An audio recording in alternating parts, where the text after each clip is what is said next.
할렐루야. 오늘은 6월 13일 목요일입니다. 오늘도 정시 매일 예배 함께 하신 성도님들 한 분 한 분 사랑하고 축복합니다. 다 같이 사도신경으로 우리의 신앙을 고백하며 예배 자리로 나가겠습니다. 전능하사 천지를 만드신 하나님 아버지를 내가 믿사오며 그의 아들 우리 주 예수 그리스도를 믿사오니 이는 성령으로 잉태하사 동정녀 마리아에게 나시고 본디오 빌라도에게 고난을 받으사 십자가에 못 박혀 죽으시고 장사한 지 사흘 만에 죽은 자 가운데서 다시 살아나시며 하늘에 오르사 전능하신 하나님 우편에 앉아 계시다가 저리로서 산자와 죽은 자를 심판하러 오시리라. 성령을 믿사오며 거룩한 공예와 성도가 서로 교통하는 것과 죄를 사하여 주시는 것과 몸이 다시 사는 것과 영원히 사는 것을 믿사옵나이다. 아멘. 다같이 찬송가 348장 마귀들과 싸울지라 우리 함께 찬송하겠습니다.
오늘 우리에게 주시는 하나님의 말씀은 베드로후서 2장 1절부터 3절까지의 말씀입니다.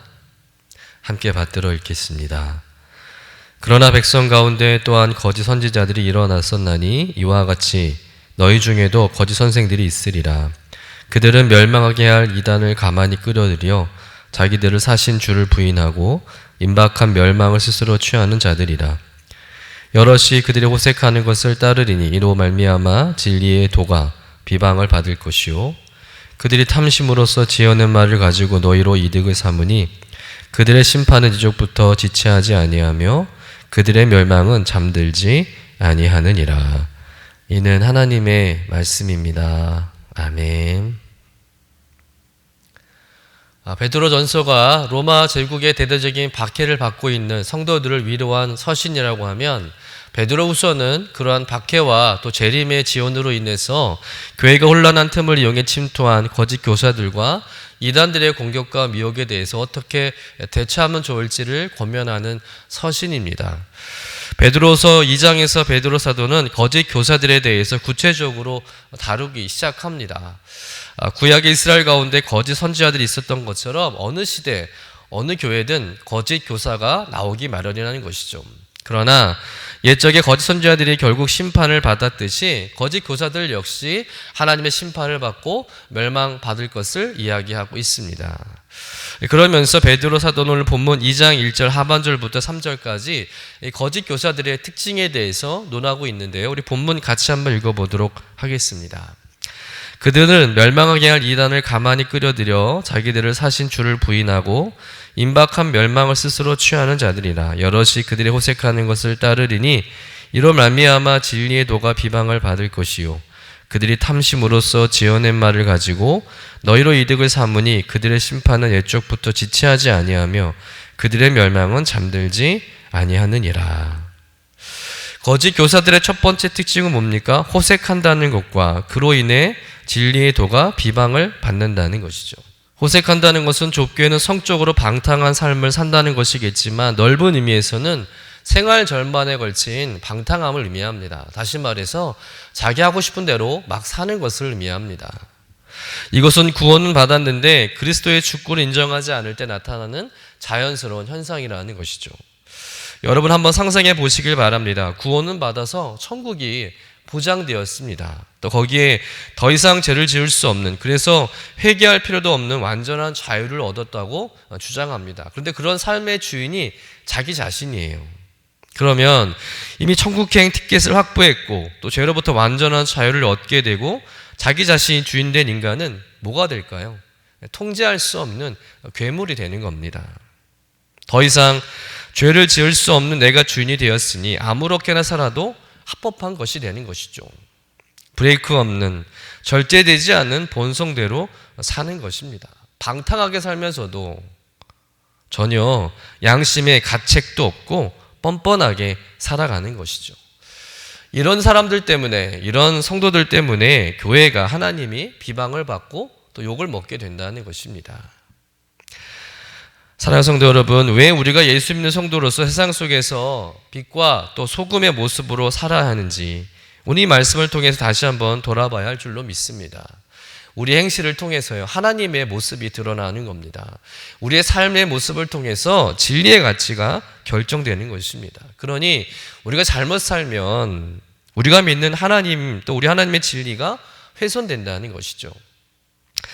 몇 해 전에 불교계의 유명한 해민 스님에 대한 뉴스가 있었습니다. 불교를 대표하는 사람이죠. 또 일반인에게도 굉장히 존경받고 사랑받는 연예인급으로 인기가 있는 유명하신 분인데, 그분이 어마어마한 그런 부동산과 또 재산을 가지고 있다는 것이 밝혀지면서 많은 비난을 받고 사람들을 실망케 했습니다. 왜 그가 비난을 받았습니까? 평상시 본인이 스스로 불교의 정신인 무소유를 주장하고 또 경쟁하지 않는 삶을 강조해 놓고는 정작 자신은 무소유가 아닌 풀소유의 삶을 살았다는 것에 많은 사람들이 실망을 했던 것이죠. 결국 이 일로 인해서 불교계에 큰 타격이 있었고요. 많은 사람들이 불교를 떠났다고 합니다. 여러분, 우리도 마찬가지라는 것이죠. 하나님을 믿는다고 하면서, 교회 다닌다고 하면서 예수님의 사랑을 실천하고 이웃 섬기는 그런 삶을 살아야 하는 우리들이 이기적이고 또 자기가 하고 싶은 대로 살게 되면 결국은 자신도 욕먹지만 우리가 믿는 하나님도 욕을 먹게 된다는 것입니다. 기독교인이라면 더욱 세상에서 겸손해야 하고 절제하고 도덕적이고 거룩해야 할 줄로 믿습니다. 선을 행하며 살아야 하는 것이죠. 그러므로 인해서 우리가 믿는 하나님의 선하심이 드러나고 진리가 인정받게 해야 할 줄로 믿습니다. 요즘엔 기독교인으로 사는 게 너무 힘든 게 사실입니다. 뉴스에서 기독교의 인사가 무슨 잘못을 하면 대서특필이 되죠. 다른 불교나 천주교는 문제가 그렇게 크게 다르지 않으면서도 유독 기독교가 잘못을 하면 아주 대서특필을 합니다. 그런데 그것은 무엇을 반증하겠습니까? 아직도 세상은 기독교인에 대한 선한 기대심을 가지고 있다는 거예요. 그래도 교회 다니는 사람은, 예수 믿는 사람들은 자신들보다 나을 거라는 그런 생각을 하고 있었는데, 교회 다니는 사람들이 자신들과 똑같고 심지어 자기들보다 더 죄를 범하고 잘못하는 모습을 보니까 더 실망하게 되고 분노하게 되는 것입니다. 여러분, 우리가 세상 속에 살지만 세상에 물들지 않고 하나님의 진리와 거룩함을 드러내는 그런 성도의 삶을 살아야 할 줄로 믿습니다. 두 번째로 거짓 교사의 특징은 뭐냐면 탐심으로 지어낸 말로 이득을 삼는다는 것이죠. 이 말은 거짓 선생들이 탐욕을 위해서 거짓으로 지어낸 말을 가지고 돈 장사를 한다는 말과 같습니다. 온갖 신앙적인 용어를 사용해서 복과 형통을 가져다 주는 것처럼 말을 하며 결국 성도들의 호주머니를 터는 것이죠. 이단들의 특징이 바로 이런 모습입니다. 사람들의 심리를 이용해서 복음을 팔고 예수님을 팔고 또 돈을 버는 일을 한다는 것이죠. 지난주에 모 방송국 시사 프로그램에서 허경영 씨의 사이비 문제에 대해서 보도한 일이 있었습니다. 겉으로는 유명한 정치인 것처럼 행색을 하고 다니지만 실은 사이비 교주라는 것이죠. 허경영 씨는 자신을 메시아라고 말합니다. 그리고 온갖 병을 치료해주고 복을 주는 능력이 있다고 주장을 하죠. 그 말에 속아서 많은 사람들이 축복 한번 받겠다고 찾아오는데 축복 한번 받을 때마다 100만 원씩 낸다고 합니다. 심지어 허경영의 이름과 얼굴이 붙어있는 우유가 있는데요. 일명 불로유라고 하거든요. 늙지 않는 우유라고 하는데 이것을 만병통치약처럼 팔고 있습니다. 사진 하나를 준비했는데요. 잘 보시길 바랍니다. 여러분 이런 광고 사진 있으면 절대 관심도 갖지 마시길 바랍니다. 저런 식으로 불로유를 광고하고 판매한다는 거예요. 거기 문구에도 있겠지만 허경영 신인의 이름과 사진만으로 우유가 썩지 않고 암흑 에너지로 현대 난치병이 치유되는 식품혁명의 완정식품 불로유. 이 불로유가 보약 중에 보약이랍니다. 사실 불로유는 우유를 상온에 오래도록 방치해서 상한 우유라고 합니다. 그런데 이 불로유를 마시거나 바르면 면역력이 생기고 혈압, 당뇨 다 고쳐지고 모든 만병이 치료된다고 하면서 또 그것도 마시면서 허경영의 이름을 10번 이상 부르면 효과적이라고 그렇게 하면 사람들에게 파는데 또 그것을 사서 먹는 사람들이 많다는 거예요. 여러분들이라면 이것을 돈 주고 사서 드시겠습니까? 어떻게 해서라도 병을 낫고자 하는 사람들의 이 절박한 심리를 이용해서 사기쳐서 돈이나 버는 사람들이 이 나라에서 멀쩡하게 살아가고 있다는 것이 너무 화가 나고 속이 상합니다. 왜 사람들이 이런 허무맹랑한 것에 빠질까 도무지 이해가 되지 않는다는 것이죠. 그러면서 우리가 예수님 믿는 이유가 또 교회를 다니는 이유가 이런 맹목적인 기복신앙에 빠져있는 것은 아닐까. 또 우리의 신앙의 방식이 마치 이단 사이비 같은 방식과 같은 것은 아닐까 생각해 보게 됩니다. 기독교는 사람의 심리를 이용해서 돈을 벌려고 하지 않습니다. 혹여 복을 빌어준다고 하면서 헌금을 요구하는 목사나 교회가 있다면 100% 사이비 이단입니다. 여러분, 왜 인간들이 이런 비상식적인 이단이나 사이비에 빠지는 것일까요? 그것은 인간의 마음속에 다 있는 탐심을 이용하는 거예요. 그 탐심을 자극하는 것이죠. 인간의 탐욕을 자꾸 부추기는 것입니다. 자기 말대로 하면 대박이 난다고 또 돈을 많이 번다고 만사가 형통한다고 모든 질병을 고칠 수 있다고 하니까 이단들의 말을 따르는 것이죠. 다 인간의 욕심입니다. 여러분, 인간의 탐욕을 채우는 일은 하나님께서 원하신 일이 아니죠. 탐욕을 채우는 것은 사이비 이단들이나 하는 일입니다.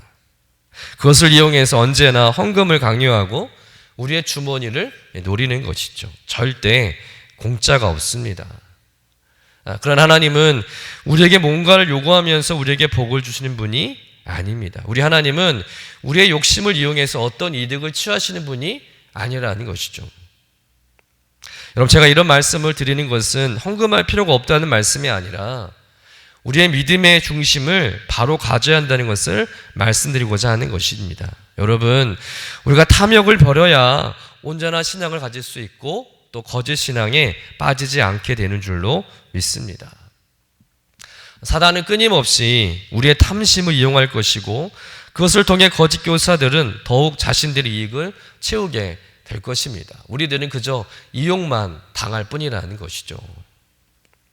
여러분, 우리 신앙에 이런 신앙의 탐욕은 없는지 또 잘못된 신앙에 빠져 있는 것은 아는지 우리의 신앙을 점검해 보고 또 무조건적인 복과 형통에 얽매인 신앙이 아니라 하나님의 뜻과 또 주권과 섭리를 인정하면서 하나님께서 내게 주신 것에 대해서 늘 감사하고 어떤 상황에서도 하나님의 일하심을 신뢰하고 내 뜻과 내 욕심이 아니라 하나님의 뜻에 온전히 순종하는 그런 성도의 삶을 살아가야 할 줄로 믿습니다.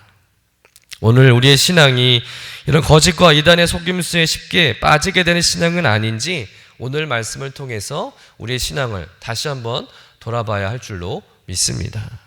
예수 믿는 성도로서 더욱 겸손하고 선하고 절제했고 또 구별될 삶을 살아야 할 줄로 믿습니다. 탐욕을 버리고 어떤 형편에서도 감사한 삶을 살아야 한다는 것이죠.